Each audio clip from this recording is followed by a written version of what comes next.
on thought and sense. That the beautiful and good is in God only and elsewhere nowhere. I gave the perfect sermon logos yesterday, Asclepius. Today I think it right, as sequel thereunto, to go through point by point the sermon about sense. Now sense and thought do seem to differ, in that the former has to do with matter, the latter has to do with substance.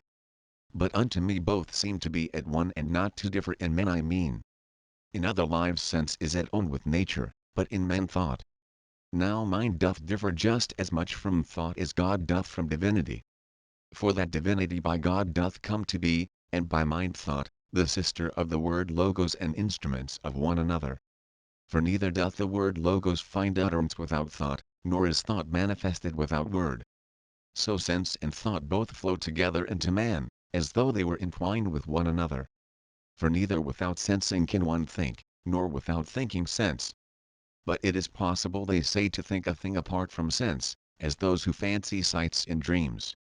But unto me it seems that both of these activities occur in dream sight, and sense doth pass out of the sleeping to the waking state. For man is separated into soul and body, and only when the two sides of a sense agree together, does utterance of its thought conceived by mind take place. For it is mind that doth conceive all thoughts, good thoughts when it receives the seeds from God, their contraries when it receiveth them from one of the daemonials. No part of cosmos being free of daemon, who stealthily doth creep into the daemon who's illumined by God's light, and sow in him the seed of its own energy. And mind conceives the seed thus sown. Adultery, murder, parricide, and sacrilege, impiety, and strangling, casting down precipices, and all such other deeds as are the work of evil demons. The seeds of God, 'tis true, are few, but vast and fair, and good virtue and self-control, devotion. Devotion is God gnosis. And he who knoweth God, being filled with all good things, thinks godly thoughts and not thoughts like the many think. For this cause they who Gnostic are, please not the many, nor the many them. They are thought mad and laughed at. They're hated and despised, and sometimes even put to death. For we did say that bad must needs dwell here on earth, where 'tis in its own place. Its place is earth, and not cosmos, as some will sometimes say with impious tongue. But he who is a devotee of God, will bear with all once he has sensed the gnosis. For such an one all things, e'en though they be for others bad, are for him good. Deliberately he doth refer them all unto the gnosis.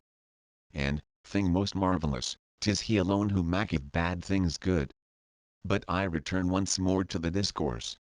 Paragraph continues logos on sense. That sense doth share with thought in man, doth constitute him man. But 'tis not every man, as I have said, who benefits by thought. For this man is material, that other one substantial. For the material man, as I have said, consorting with the bad, doth have his seed of thought from daemons. While the substantial men consorting with the good, are saved by God. Now God is maker of all things, and in his making, he maketh all at last like to himself. But they, while they're becoming good by exercise of their activity, are unproductive things.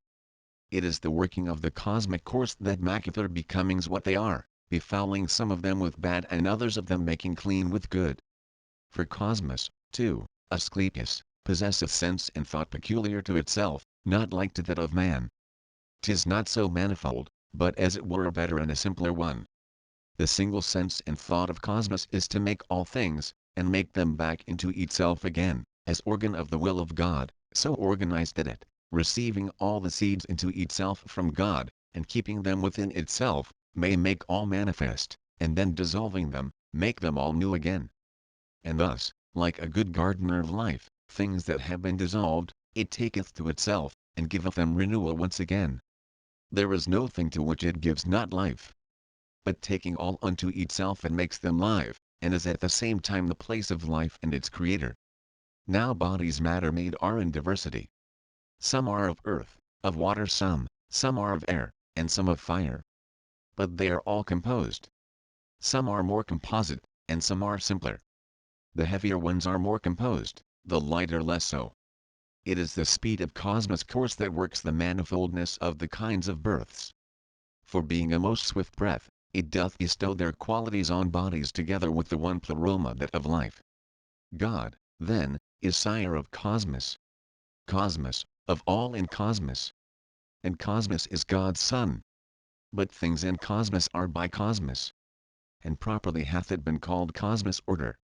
For that it orders all with their diversity of birth, with its not leaving aught without its life, with the unweariedness of its activity, the speed of its necessity, the composition of its elements, and order of its creatures. The same, then, of necessity and of propriety should have the name of order.